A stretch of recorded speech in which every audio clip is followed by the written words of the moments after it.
It'll take a minute. That's cool.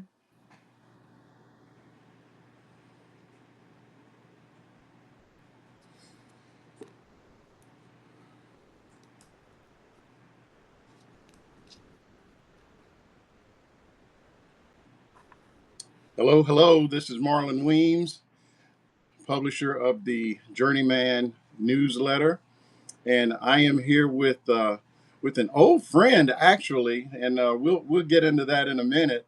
Uh, Doctor Allison Wiltz. I'm gonna call her Doctor Allie because I know her like that. But we're gonna jump into some things, and it's really kind of interesting because I think a lot of our discussion is just right up your alley in terms of your specialization. So, um, with that, welcome. Thank you. Thank you for having me. Well, just to give a little bit of background, so I first met Dr. Wiltz. Boy, I want to say it's like 5 years ago, huh? Yeah, maybe like 5 years ago. I think at that time we were both on Medium, and that was kind of the vehicle. And we met through an organization that you started, and I'll let you talk about it if you like.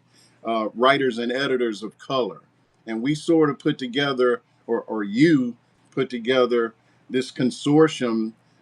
Not just black writers, but predominantly black writers. But we had Asian writers, Palestinian writers in Canada, all just folks from all over. And we would do these little Sunday meetups and talk about just all kinds of stuff. And this is pre-Substack, really. I think I had started my newsletter on Substack, but I had been on Medium for a long, long time. So that was kind of my home base. You know, boy, how things change, right? Right. So Exactly. I migrated here. I've been on Substack, the platform, for 5 years, and then when Elon Musk bought Twitter, I was like, okay, I'm out, and Right. and I just picked up on notes, and that's so glad to see you here. And why don't you just tell us a little bit about your area of study, which I think is so apropos for times Thank like you. So yeah, like I said, I'm so glad to be here. So my area of study, I chose general psychology, and I for my dissertation, I studied factors related to resistance to affirmative action policies. And what my findings demonstrated was that colorblind racism was actually the biggest factor that had contributed the most to resistance, which was different from my original hypothesis, which I thought that social dominance orientation would actually be a more significant factor for predicting that. So I learned, so. Why'd you change? well, the research changed. The research Mm, showed it. So I conducted a study, and my study supported my third hypothesis, but it didn't okay. support my first hypothesis about social dominance orientation. So what it showed is that colorblind ideology is actually a greater barrier to racial equity policies. So it Huh. was kind of cool to learn that because I knew it was a factor that contributed. I didn't know that it was greater than social dominance orientation. So So isn't the whole idea of colorblind society, or the I think it's fallacy, but isn't that basically the argument that the Supreme Court used to overturn affirmative action, absolutely. right? And that makes it even more interesting that I picked that factor before that they made that decision. Oh, you So did. I would, yeah. So because when I constructed my proposal, that was already the factor that I was going to investigate: colorblind racism, social dominance orientation, and belief in a just world. So belief in a just world also comes into play because people that believe the world are is inherently just, oftentimes they will blame victims for the circumstances they find themselves in. So even though it seems like a benign factor, I thought that it could be related, and it was, just not as much as colorblind racial attitudes. So it's interesting. A lot of people adopt these attitudes thinking, well, I don't want to be racist, so let me just not think about race. But in a society that is in where racism is embedded into all of our systems, when you ignore race, you end up ignoring racism. And so that's why the participants that were considered themselves colorblind, they were more likely to say that we didn't need affirmative action policies, which was interesting because what the evidence showed is that when you remove those policies, Black people and people of color get much less opportunities. So it's like while the outcome was racist, they didn't perceive their understanding or their policy perspective as racist. And so Wow. yeah, so it's just So interesting. so what did you do? Like focus I groups, or how did conducted a you? study. I conducted a study and I included, so we use statistical analysis to determine how many, we do G power analysis, and that tells us how many participants need to participate based off of how many questions, and a number of factors about how that phenomena are traditionally studied. And so after, and I published it so you guys could like look it up. I actually made it free as opposed to trying to make money off my research. I made it free so that anybody could look it up I'll put and it in the notes when I okay. publish this, so folks can look at Okay. it. So And yeah, so basically, and so yeah, in there you'll be able to read the methodology and all my procedures. But essentially, I conducted a study and included enough Americans, and it was like a diverse group of Americans. It wasn't just white Americans. However, this phenomenon was more prevalent amongst white Americans, and so ultimately, we asked them questions. We asked them questions on each of the factors. So social dominance orientation has its own factors, has its own questions, each of them. And same thing with colorblind racism. Colorblind racism actually was broken down into three subscales. So after they asked all those questions, then I tally it. And then, because I did a quantitative analysis, if I did it qualitative, I would have asked them questions. But I used those questions, and in the study, it kind of shows what are the strengths and limitations of each of those measures. But they were pretty reliable and consistent measures. And what they showed was that by their own admission, these people were colorblind. And, by their own admission, they opposed affirmative action. And so that's kind of how I was able to answer my research questions is by comparing my hypothesis, what I thought would be, comparing to what the actual data showed me, and then kind of discussing what we learned from that and what's wow, consistent with past research, what's not consistent with past hmm, research. interesting. I'm gonna have to dig into this. Yeah, So like the social dominance orientation was the one thing that was really surprised me because past research did show that people that were high in social dominance, meaning that they believed one group should be dominant, were the most like resistant to affirmative action policies. But my research did not show that. So I thought that was really interesting.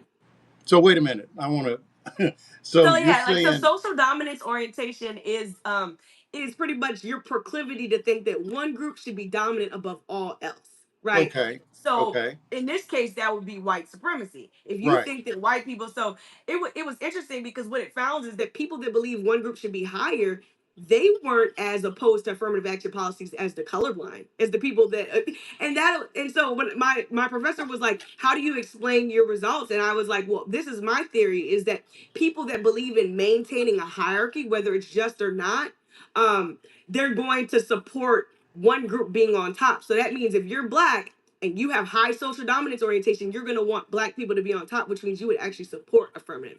So everyone that believes in social dominance doesn't oppose affirmative action, just those who actually believe in the dominance aspect of it. Because you'll see in the research, but actually, social dominance is broken down into two different factors. One of them is dominance, and one of them is egalitarianism, meaning some people believe in being dominant because they're racist. Others believe in dominance because they believe that that's the best way that society should be structured, and they approach situations differently. So yeah, all my study is like we study human behavior. So while other people are kind of like that's boring, we dig in and go further and further. And so this was the Wow. result of years of my research, and I started it right after I met you guys. After Well, I founded, I remember you got I less decided to and go less back to school. available to us. Yeah, Well, I see why now. So, yeah. we were talking offline. This, debate, I guess you would call it, with Mehdi Hassan surrounded by what was presented as being just, right wing, whatever. But these people were really just, a lot of what I saw was just straight up fascism, white supremacy, Bingo.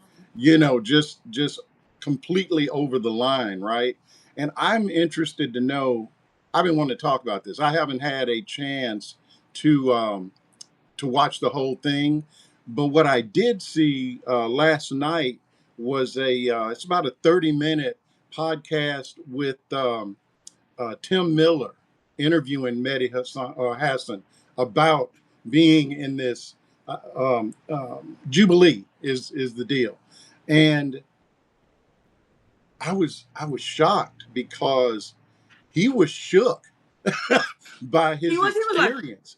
He, I mean, he wasn't kidding. He said, "Look, I do this a lot.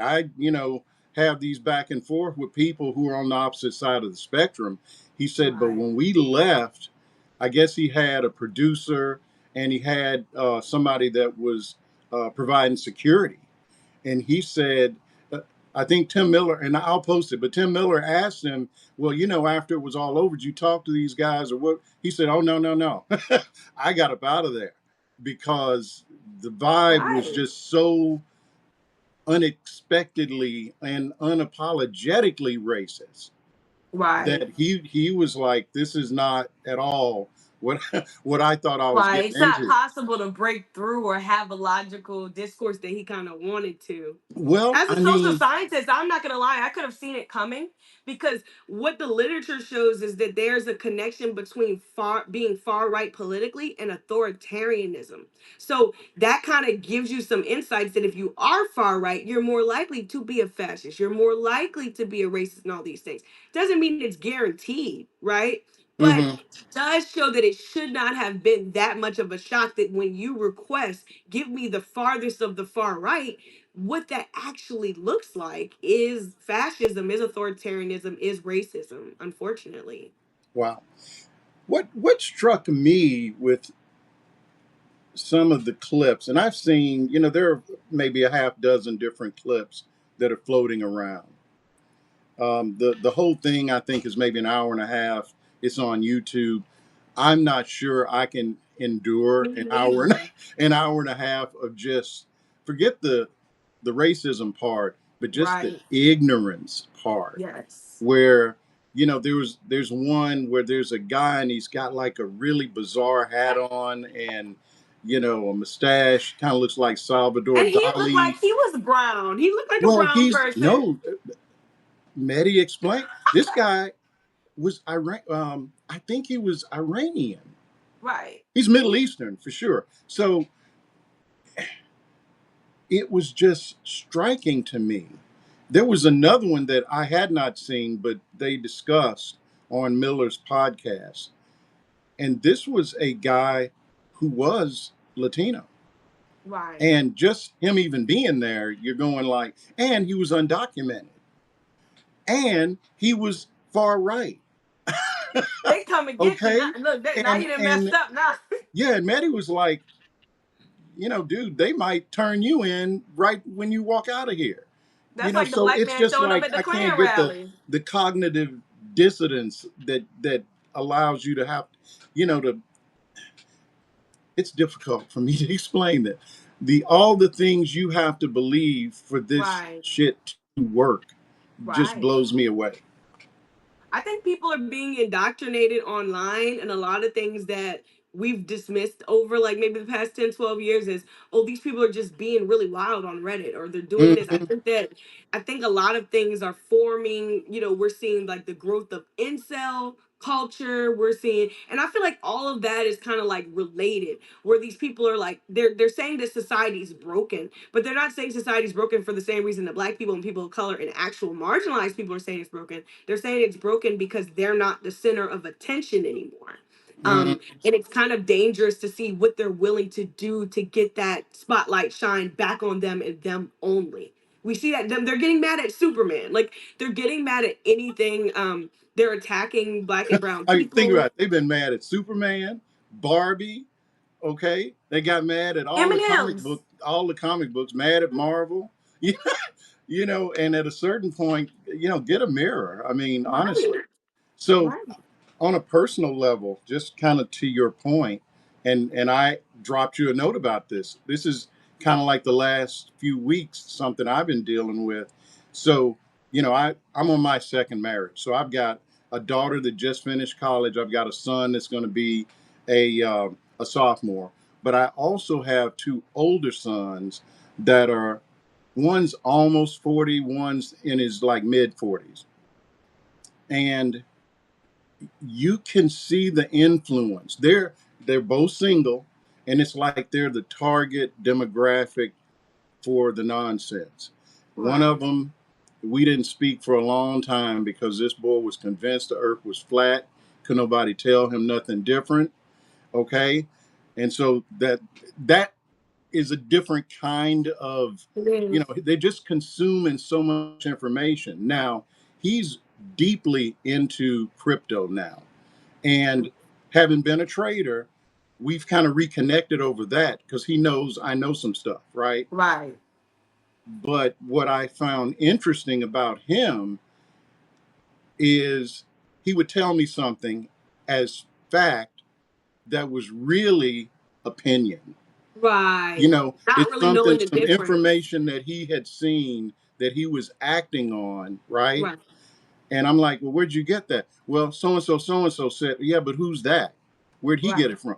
Well, he heard, I'm okay, hold it. No, I need you to find some disinterested party, not a guy who stands to make some money from you believing what he's saying. So, you're Right. dealing with a lot of this.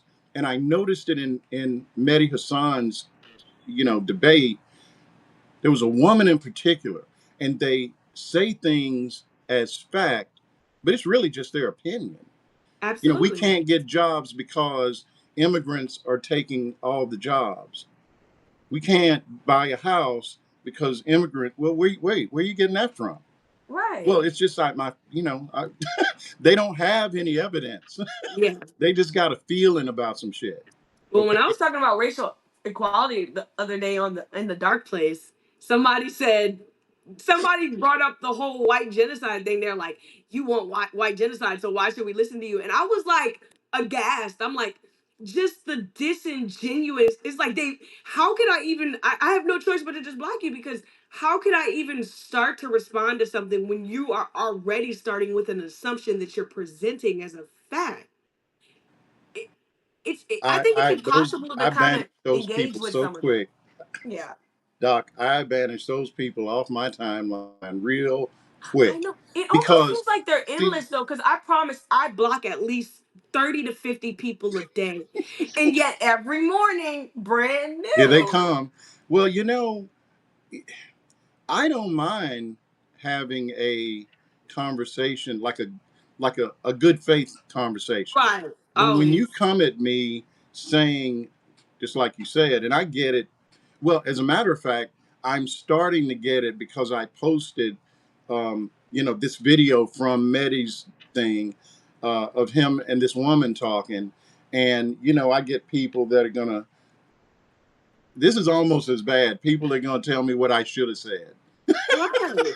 I'm like, well, you go ahead and say it. Yeah, yeah, Don't you yeah, write you a yeah. post and you say what you want to say. Bingo. Yeah, that happens a lot too, where, I'll express myself and somebody will be like, well, actually, this. And it's like, well, wait, hold on. You can actually express yourself. Like, it's like they don't, I feel like a lot of people don't know like the basic respect of discourse. It's like you said, approaching it at good faith. I'm willing to talk to some people in good faith, and I do have a couple of white people that follow me to where they may not agree with everything I say, but they don't say disrespectful things. They're Hmm. inquisitive, and so I don't have a problem with that. I don't like when people come with the disingenuousness. I don't like when people are mean and nasty. A lot of times people will use a slur, like in the first couple of words they say, and I'm like, and it's like a whole Bye. paragraph. I'm like, thank you for using the slur so quickly because now I can block you, and I will not waste my time reading this. A lot of it I don't read because I'm like, oh, I see what you're doing.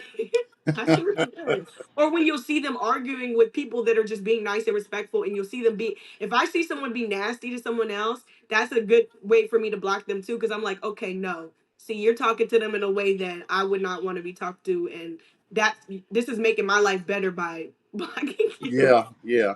I mean, Substack isn't as bad as Twitter, but I Right. think it's becoming, it's on the radar now. Uh-oh. So you've got They so found many. us. Yeah, they are finding us, and the more subscribers you get, the more followers you get, the more you're on the radar. And especially these kind of conversations, they got a homing device that they use, I guess, and they find us. I think the algorithm sort of does it too. I mean, you know, these That's algorithms true. work on conflict. They do. So let me ask you something. What are you doing? I mean, in terms of your newsletter, I haven't really followed you. Since I left Medium, I haven't been able to read up. So talk about your Yeah. newsletter a little bit. So yeah, I've written now over 1,000 essays on race, Wow. and I thought I my was want doing to take some with my little 100 essays. I want I to got take to get something. I with want it. to take like the best hits and put them in a book to make it kind of easy for people to kind of get like the Yeah. gist of it. And I have been trying to like republish on Substack sometimes, but I did want my newsletter to kind of focus more on like Black women's interests because I wanted to not do this exact same thing on both sites. I feel like Hmm. I wanted a space to kind of dig into our issues more because even amongst the Black community, some people get really frustrated when I talk about Black women's issues. So I feel like it's an opportunity for me to like educate people and dig into that more. So I've been republishing here, but kind of wanting to do some more like original stuff for Substack. And my goal is to do a newsletter like every Friday, but I want to make it more informal. So I'm just kind of like playing around. And you guys, watching you and Arturo and other folks I know on here, y'all are like my inspiration to where I'm like looking and I'm learning and I'm watching. But I still like Medium in a way. Like it's still some of those people that I've known for 4 or 5 years that's still on there and they comment and I like to talk to and stuff like that. And as far as moderation, I don't get like the nasty stuff that I get on Twitter on there. But I like Substack and I like how it feels. The notes kind of to me and the video stuff, it makes it feel like more like alive. Like it makes it feel like we're all in community with each other. So I'm kind of gravitating here more. Hmm. So I'm Well, just that's good. I'm stretching glad to my see it. legs.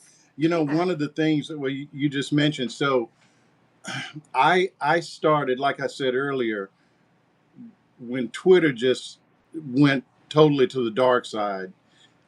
Notes came along, and it's kind of like Twitter, but not exactly. Right. And granted, neither one of them have much in the way of moderation, but Right. I'm a big boy. I can moderate You can my handle it. own stuff. If somebody shows up, I'm not the right one. So Mhm. so, but I know women, on the other hand, women just get attacked more online. You know, every once in a while somebody says something to me that kind of knocks me back for a second, Right. but I know that women is probably like that 10 times at least as much as anything I have to deal with. But that said, um, I'm actually writing something on this topic. I won't get into it too much, but um, a lot of people are saying, "Hey, it's time to leave Substack because so and so's an Already? investor," I and just got I'm here. like, "Well, I have an opinion about that, and it's sort of like this." Um, so the neighborhood I live in, there's a guy right down the street that's got a gigantic Trump flag, big old house, like $3 million house, and this is the second house. This is not even where they live, right? Right. Oh yeah, Yikes. this is a beach house, and big old Trump flag, take America back. And I'm like, what is he Take pissed off America about? He's back. doing okay. Why is he mad? And then I, Right. I can ride my bike maybe a mile down the road and it's Confederate flags. And so there are people I know that Mhm. are just straight racist. Okay. Right. Well, I ain't going to move. True. I'm not going to move because there are people in my neighborhood that Right. are diametrically opposed to me. Because to me, I'm just giving up the ground, right? If you So deserve to exist. I Right. look at Substack in that way. I just did that a couple of years ago on Twitter. Right. I It's just like I'm said, not okay, I'm out. we can't So digitally run forever well, and where you gonna go? to the next place until it gets And then yeah. they're gonna do something invariably. Bingo. They're gonna do White supremacy is something. gonna follow us no matter what platform Well, we it's go the to. it's the nature of the whole tech oligarchy, whatever. These guys have a worldview that is, let's just say, it ain't meant for us. It's not Okay, enough for they ain't us. got us in mind. Mm-mm. But I'm gonna use their shit. Right. I'm not going to give this up. And Right. and really, what? Because it's a tool. It's a Well, yeah, tool to it's a tool and communicate. it's helping me. Yeah. And I just feel like we're obligated to kind of hold it down, right? Bingo. And Mm-hmm. so if I just say, "Oh shoot, it's some Nazis on here. I'm out. I'm gone." I'm out. Well, the Right. Nazis Then they win, win. don't they? It's kind of like Don't over they if win? everyone makes that decision, then they win. Like a Yeah. lot of people are like, well, why do you live in Louisiana? First of all, I love New Orleans. But when we do step out of New Orleans, we do see the Klan flags. We do see the MAGA and all the wildness. But I love Louisiana. This is where my family's from. And to me, this is home. And I might move other places for fun, but this is where I always end up back. And I do think we have a right to exist in whatever space we want to exist. So same thing with Substack. That's kind of why, in a way, I didn't leave Twitter, even though I don't know. I Sometimes I still wonder have an why. account on Twitter. Every once in a while, I'll post or like something, but it's not like my main place because Right. it's just too much. I've It's just connected with some people toxicity. there, like Dr. Martin Luther King Jr.'s daughter. Hmm. And certain people that I would have kind of never connected with if it weren't for the platform, but I hate the racism. But at the same time, this is what I think of is what I'm doing there. Because I know a lot of people are like, what are you doing there? I am trolling them. And and and You're probably now the I'm most getting paid, and now educated I'm getting troller. paid for it. And now I'm getting paid for it because Oh yeah. essentially, like when I was about to leave, they all of a sudden verified me. I didn't pay for Twitter; they verified me. So because Oh, they verified me, I went in there and I said, "Well, the whole reason I didn't want to pay is because I didn't want the blue check to be synonymous with you paid for Twitter, right? But right. since they gave me the blue check anyway, I went in there and I turned on the monetization. I Okay. gave, I authorized it so they can know. And I just kind of thought to myself, and so now it's the same thing. I'm still using it in the same way, but I do get money every 2 weeks. Just from Okay. sharing my perspective. And I could say something simple like, I love being black. White people will get pissed at it. And it's like they don't really seem to understand that you do realize by engaging and sharing this tweet and all these things, you're adding money into my pocket. You're paying my bills.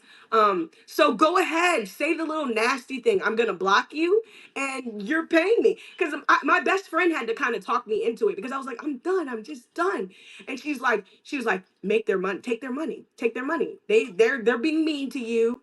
Just go in there, be yourself, do the same thing you're doing, share your little stories, and share what you want to share. And I mean, it worked. And when I looked at the stats over the past year, I actually saw how much money I lost by not monetizing. Because see, they were making money off of me because it's my content and other Right. people like me that brings people to the platform. And so they were already making ad revenue based off of me. What I did was just kind of be like, you know what? Give me that. Give me that. Because if you're going to be making money off of me, you know, I Yeah, went that's for a it. different story. See, I you went got it for in a it. way that I did not. I think I Right. still got 10,000 followers or something over there, and I rarely. But you know what, though? Twitter has a very good search engine. And that's what when I really need to find something and I can't figure out, I'll go into Twitter and sure enough, because, all the reporters are still on there, Bingo. you know, so there is that. And On I look at Substack and, for example, notes. So yes. Notes is cool. I crossed 10,000 subscribers. I've been on here. Congrats. I've been on Substack 5 years, and when I go Right. back and look at the growth of my newsletter, I can literally pinpoint it to when I When got it the happened. notes, and that's when everything started Oh, okay. because Because see, people before we started remember we were finding me. talking about this years ago, they didn't have notes, No, right? they did When we not. first started talking about this. Yeah. They didn't, and that for me was what helped. And then, of course, once they got video, I mean, No, no. And then this once is they got so the podcast too, the audio, I like right. that you could do the voiceover and stuff like that. I've seen people do that. Yeah, I there's like the just so many things you can podcast. do with it. And I mean, look, I am not a paid advocate for Substack, but if you're Right. listening, y'all can pay me. But but no, Make seriously, it rain. I'm just trying to make it easy on myself Right. because what I can do here would take me five different, Right. things to try to pull it off, right? So that's certainly a factor. And I guess so, bottom line, I just don't like running, you know. And Right. I kind of ran away from Twitter But that's the yeah, in, that was in a because it was way. so It bad. was so over the top, and I just the whole Elon thing. What But about these Blue guys, Sky? I'm curious. Do you like it? Do you do Blue Sky? I use Blue Sky. I I have to make myself no, I have to make myself post on it Right. Me too. because I use notes like I would use Twitter. You know, I mean Yeah. a little less um, profanity, a little bit less, some stuff I might have put on Twitter I wouldn't put Right. here, but I still like to keep a little bit of humor, a little bit, Right. just to sort of break them because most of what we talk about is pretty damn depressing, Right. That's and true. it's not That's good true. news, That's and you're true. It's not constantly good news telling we're people, bringing. here's some bad shit that's going on. I I know, just like the want other you day to, when I wrote a story about a million black people dying from starvation and illness after the Civil War. It's like it may not be a happy story, but I felt like it was a but story not people enough need to people know, knew right? about. Yeah. And so, yeah, that's kind of so you'll look at my feed and you'll see just something silly because Yeah. that's the way my brain works. But Sometimes I share stuff silly, in the dark place, like because that's another thing. So we're getting a food truck, and so I've been designing the food truck, and all like the pastries and stuff that I've been having fun making and stuff. I'm about to make it into a little side hustle, okay, and when I share stuff over there, I could share something simple like cookies, and they'll say something racist, like they can't just let why me. are you making chocolate cookies? Yeah, and if I talk about race, they're like, "Why are you always talking about race?" And if I share cookies, it's like you.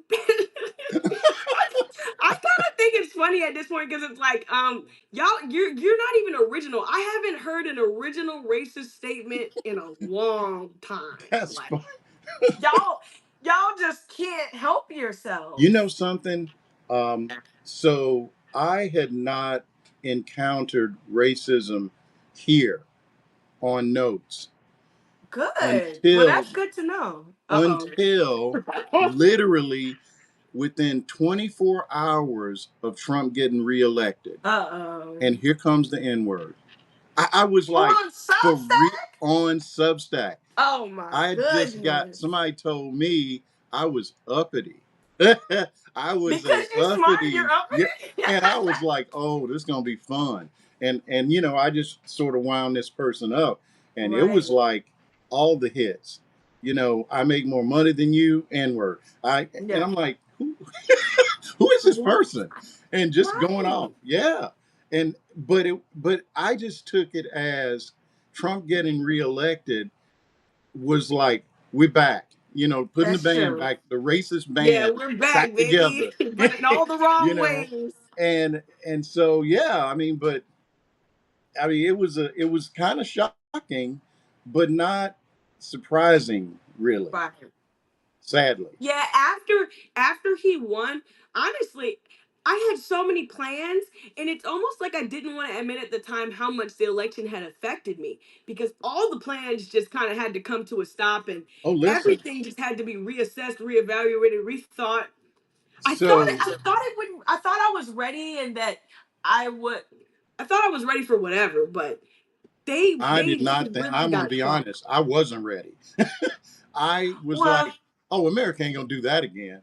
You know, America fooled me I because know. I I'll bet if I bet it was a depression kind of thing. We didn't Yeah. turn the TV on for Right. like I haven't watched the several. news since he won. I mean, you know I what? haven't I watched literally MSNBC or none of like, that. I was getting like, I forget. Oh, YouTube TV, turned it off, Right. unsubscribed. Don't Yeah, want to see no yeah, yeah, TV. yeah. And I stream stuff now, but Right. yeah, it was really something. And you talk about plans. You've got your food truck. I got a plant bus. I have a bus that's like converted into a greenhouse. I say I Nice. really means my But it's really wife. we. You know? Okay, but we were like, if Kamala gets elected, it's going to mean this for our business.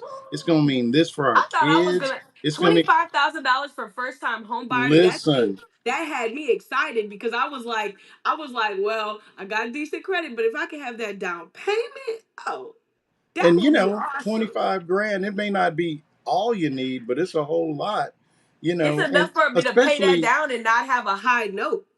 well, and it was, what, 50 grand for businesses? Yep. That would have been just a game changer. And And you're the just like, at-home care for our elders and young people, because see, my grandma, she passed away a couple of years, she was 93 years old, and at the end she needed at-home care. And mm, so one of the things Kamala was doing that I thought was really cool was she wanted to be able to make it government funded so we could get at-home right. care for our loved ones. And I'm like, I know so many people whose life that would fundamentally change, like And it so would bring back dignity, you know. instead of that, how about Yeah, you just don't have no insurance? I know, no health care, no health care, No, nothing. no insurance, no health care. And you know Every what? day something else. Now I'm kind of scared to open Apple News because it's kind of like I get a ding to my phone and I'm like, oh my god, what has he done? What now? I, what has he done? What do we have to endure now? And guess what I saw today, and I did not want to see it. Oh my goodness, this man. So now they're taking away like the income based payments for student loans. So that's like, we tell them how much we make and we give them our taxes and stuff like that. And then they make it to where we pay no more than 8 or 10%. It used to be 10%, but then it became 8% under Biden, where they can't charge you more than 8% of your income for your student loans. And so now that program is gone. Now that program no longer is going to exist and be available for us. And so that means that people like me, I'm gonna have to pay like over $1,000 a month, and that's more than I pay for like my part of my bills and everything. So I can honestly say that not only this, it's gonna hit us two ways. For one, people, those of us who are still trying to pay off our loans, it messes over us. And then also it's going to create a whole generation of black people and people of all different races that are like lower income or middle class that kind of can't go to college because they're not going to be doing the Pell Grants. They're not going to be doing the government like based loans. Like, well, my mom got a law degree by getting loans, and so Hmm. it's just like, where is the black middle class if we can't take out loans to go to school and if we're demanded to pay it back at a rate that we cannot afford? So So I'll give you an example I wish I personally. didn't look at the So, story. all right, my son at North Carolina State, full ride, Right, computer engineering. But it's structured around different scholarships. right, A little bit of it is like a mandatory student loan that's right, like, I don't know, $1,500 a North Carolina State's 30 grand a semester. right. It's It's not really cheap. expensive. Right, So for them to give him a full ride, there are all these different scholarships. A lot of it is federal. We don't know if he's going to lose his scholarships. You know, bingo. then if then over here, the way North Carolina, see, I don't hear this getting talked about very much. So Obamacare is essentially Medicaid. Yeah, We don't, but we don't yeah, think about it that way, yeah. right? That's what it So is. in North Carolina, for years, they did not accept the Medicaid expansion so that everybody could get Obamacare.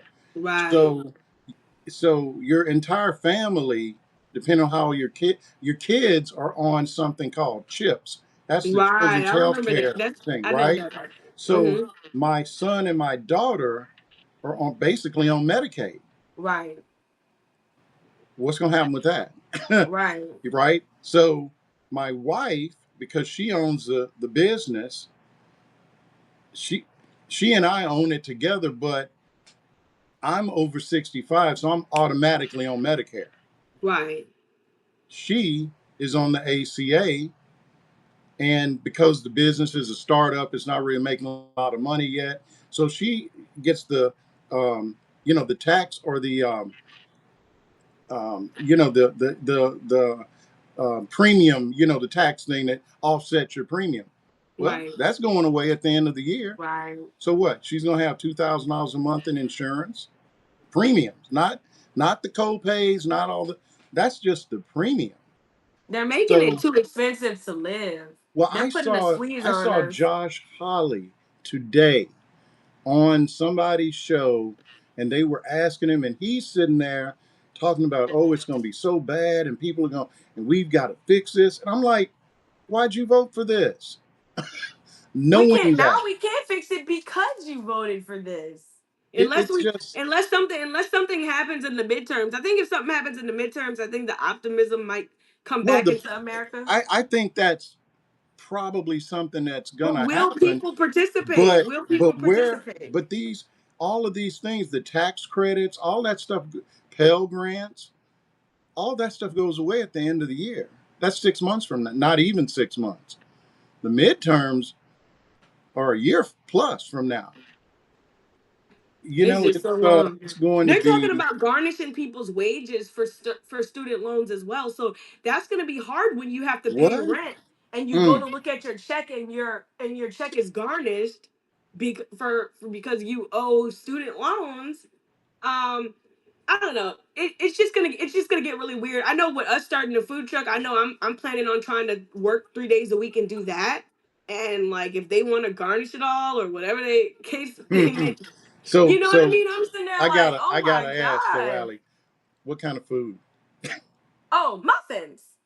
The name of it is gonna call Mo Muffins, but it's gonna be Mo spelled the Louisiana way, MEAUX, Mo Muffins. And you know, Okay. I got pistachio muffins and blueberry muffins and cinnamon roll muffins, and I've been making cookies and I've been having fun Uh, so see, and I'm up eating. here selling tropical plants, and you down there doing cookies and muffins. Yeah. We do what we have to do, right? We do. Because that's to me, I like even though my little sister, she was just telling me, she was like, I want to go back to school. And I was like letting her know, like, this is why last year I was telling you to try to go because see now I don't know. I Mm-hmm. don't know if you're gonna be able to get the loans and stuff like that you need to be able to go. The crazy part about me is I feel like I made a bad decision when I was a freshman. So I mean when I was a senior in high school, when I was trying to decide what college to go to, I actually did have two colleges that offered me a free ride, LSU and UNO. But I didn't want to go there. I wanted to be bougie like my mom. My mom graduated from Tulane Law School. I wanted to go to Loyola right next door. Well, after a year, because they gave me a partial scholarship, after a year, I didn't have the money to continue to go there. So I had to end up taking a year off, making money, going back to school when in reality, I could have had at least my bachelor's, could have been free had I not been so bougie about where I wanted to go. But what I didn't realize at the time is, well, my mom didn't go to Tulane for her undergrad. She went to UL for undergrad. She went to a state school for her undergrad, Hmm. and that's what I probably should have did. But I Yeah. mean, c'est la Let me vie. tell you something. I don't know what my son was thinking, where he thought he was going to go, but when NC State said free, He that heard was that. that. He was like, That was that. Yeah, it's over. That's where you're that's going. why I try to tell everyone in my family that, like, you know, going to college. I'm like, don't do like me. Pick free. Pick free. It doesn't matter about Well, the because at name the of the end of the college. day, 10 years from now, nobody's going to say, you went where? You're Yeah. a PhD. That's all that Right. matters. Exactly. And so I don't know. So yeah, at the time, but I don't know. I feel like they're making it harder for people to do what I did and to do what my mom did. Which is like we made good. See, my mom kind of taught me when I was younger. You make good. They're like, you know, you're black, so you're gonna face discrimination. But if you make really good grades, it's gonna help you get to this level. And then when you do good on that level, then you can get to another level and just kind of like take it step by step. But I mean, it worked for me. But like some of my siblings are really struggling. And also, I would like to say that a bachelor's doesn't go as far for Black people, I feel like, because like my siblings have almost everyone I know has a bachelor's. Like the people that I worked in restaurants with, all of them had bachelors. You know, it's like there's this perception that having a bachelor's will open doors for you that I feel like in my experience it didn't. You It know definitely did. what? That's why I stayed in school. Well, a couple of things on that. And I see a question that I want to. So someone asked, why is the bankruptcy discharge available for Trump, but not student loans? Not So fair. I would say this. I believe, well, for one thing, um, all the tax codes favor businesses. And Trump didn't personally go bankrupt. His Right. businesses went bankrupt That's true. because of him. Okay. He didn't personally go bankrupt. Okay. So that's one thing. Um, and he filed, I don't know, either 7 or 11. 7 is where you basically work it out with your creditors. And then Right. 11, chapter 11, is like a liquidation where you're going out of business and you just, whatever the assets are, just get sold. Right. And whatever's left you get usually nothing. You don't get nothing. Right. um, so in the case of student loans, I want to say, I'm going to check on this I and I'll saw it post earlier. something, but I want to It's not say legal. it You used to you they be. can't discharge it now, but you used to be No, able to, you used to be right? able to, and I think it was George W. Bush that changed it. It may be earlier than that, but I seem to remember that you used to be able to discharge a student loan. And Right. then somewhere around, and I want to say he was the president at the time. Hopefully I'm not blaming him for something he didn't do, but he did a lot He of other did do stuff a too. lot. So, but I think that's what happened. I think that's what happened that makes it where you can't get away from your student loans like you Right. used to be able to. Right. Now, Now, my um, mom lucked up under Biden. So, my mom had a lot of student debt from law school because Tulane is expensive. hmm And Biden actually canceled, like, she does not owe student loans anymore. good for her. She was so I was happy to see that. So when everybody was like, nothing's happening, nothing's changing, and Let I'm me sitting there tell like, you, yeah. Did I I want know. it to apply to me? Yes. But am I uh, ecstatic it happened to her? Yes, because uh, she's trying to retire in the next 5, 10 years, and now she doesn't have that debt. doesn't So have I that can hanging honestly over say her. that Biden helped her. A friend of mine, and this is a guy that was a CFO at the time, I think, of a public company, not a huge company, but big enough to go public. And he had a bunch of student debt, and it went away because of Biden. Dude was like, tears of joy kind of thing. Yeah, he was like, I can't believe it. I can't believe it. So, I guess I'm looking at the clock. I guess we should close out. But there's one thing I want to kind of go back to the whole Substack conversation. And, when and I understand people look, if all you do is write a newsletter and you're not really into all the other extraneous, tools that Substack has, then you could be anywhere. And all it matters is somebody needs to distribute your emails, and those your customers probably not ever, or your subscribers, they're not gonna know the difference. Right. But to me, the better move is to stay and make good trouble. Yeah. The better move is, and it's kind of like I wrote, when I dropped that little, probably too long message to you.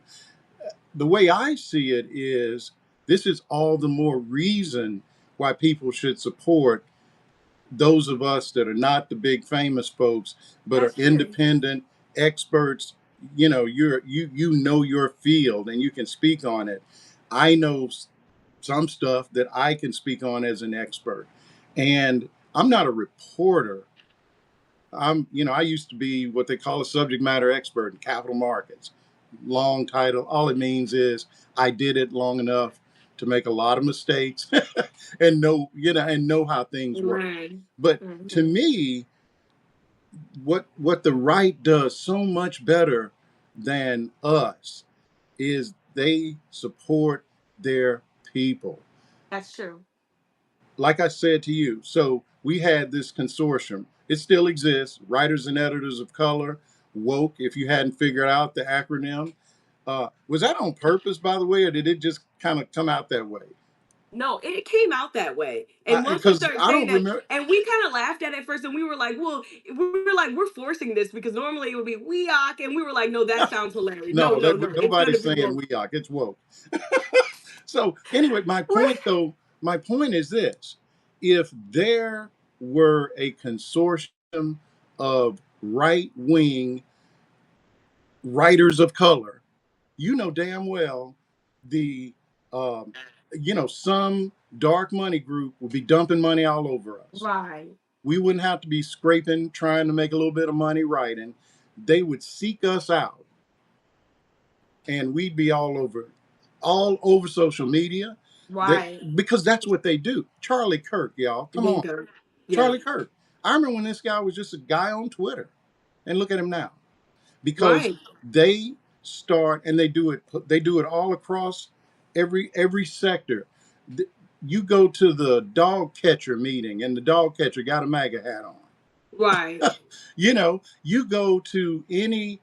I mean, they start at the lowest level of government They do. and they bring people up, and boom, next thing you know, the guy's got a show on, Right. on YouTube or whatever, and he's got a. So I just am sometimes mystified that we do not do that on I our know. side of the fence. And we kind of have to. We have to Well, we find a have to way. at this point, and so really, for me, I'm not trying to be on MSNBC. I Right. mean, don't get me wrong. If they ask, I will go. Right. But I will roll I'm my eyes not. and then I'll go. I'm not positioned. I'm not gonna go out. I never say never, but I can't Right. afford a publicist and all that kind of Right. stuff. I'm more interested in just being able to comfortably do what I do Right. and get it in front of the most people that can Bingo. benefit from it. And it would really be great if folks like me, Barry Weiss,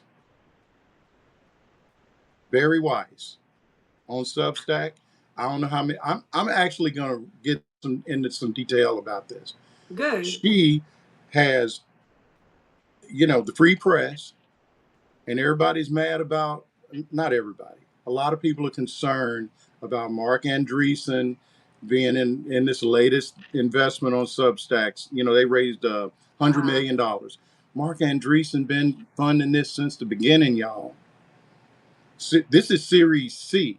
The next step is they go public. Right. Okay, And then we their could their buy stock. Substack is now what we call a unicorn.